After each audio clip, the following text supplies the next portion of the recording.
Anthu ambiri amampasa ulemu Phungu Joseph Nkasa chifukwa chakuti iyeyi ndi dolo anaziwika kuchokera pakanthawi and ali ndi mahiti ambirimbiri amene kufika musiku la lero anthu ochuluka ama group ages onse amamvera nyimbo za Joseph Nkasa. Musiku la lero ndifuna ndingokupasani zinthu zingapo zimene mwina kutheka simmadzidziwa chifukwa amaoneka ngati ndi ma details ang'ono mmoyo wa Phungu Joseph Nkasa.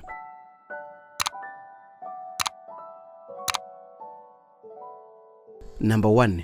Iyeyo anabadwa mchaka cha 1969 mu December ndipo panali pa 3. Iyeyi kumudzi kwawo ndi kwa Mayaka mboma la Zomba. Anakulira mbanja limene bambo ake anali mpalasungwi amene ankaluka malichero kuti chakudya chipezeke. Number 3. Iyeyo anayamba kuyimba nyimbo atakula kale atatha kale msinkhu zaka za ma 17 18 kulekeza cha ma 20.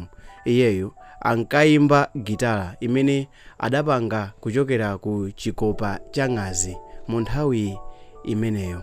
Mu chaka cha 1996 nthawi imeneyi nkuti ali ndi zaka 27, Joseph Nkasa anaona kuti chikhonza kukhala chinthu cha nzeru ndipo anaganizira kuti ayambe kuyimba nyimbo.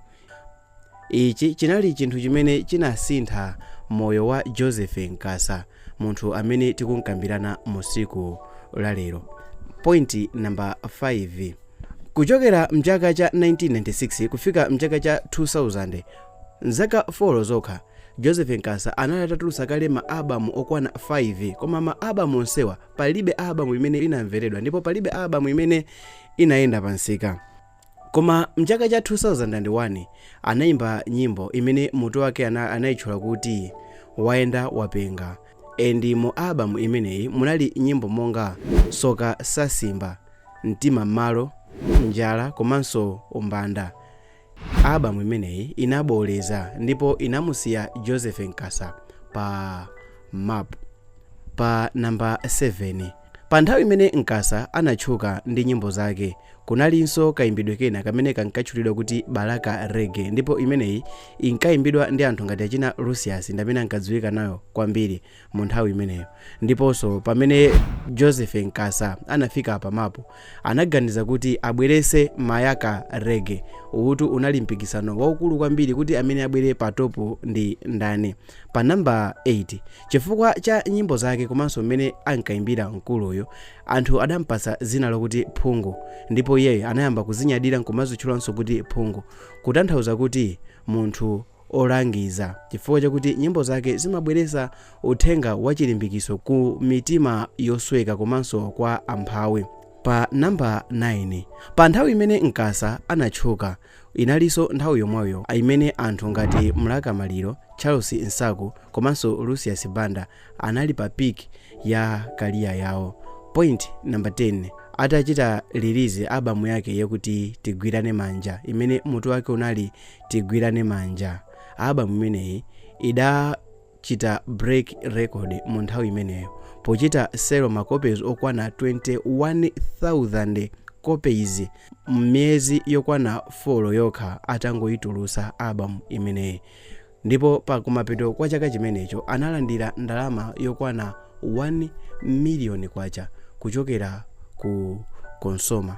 Apa zinadziwika kuti Malawi music industry ili ndi kuthekera, komanso zidadziwikiratu kuti mizimu yonse imene inkamuyang'anira mkulu imeneyi inali ikumusekerera. Chinthu cha bonasi, mkuluyo waimba nyimbo zambiri kuphatikizapo nyimbo zochemerera andale.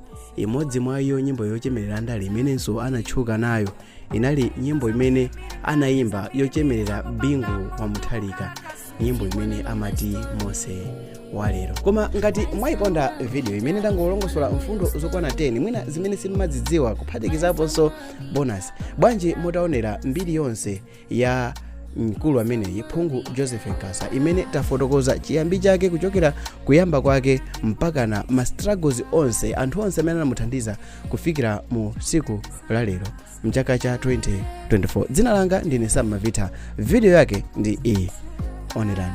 Koma please subscribe guys, please subscribe.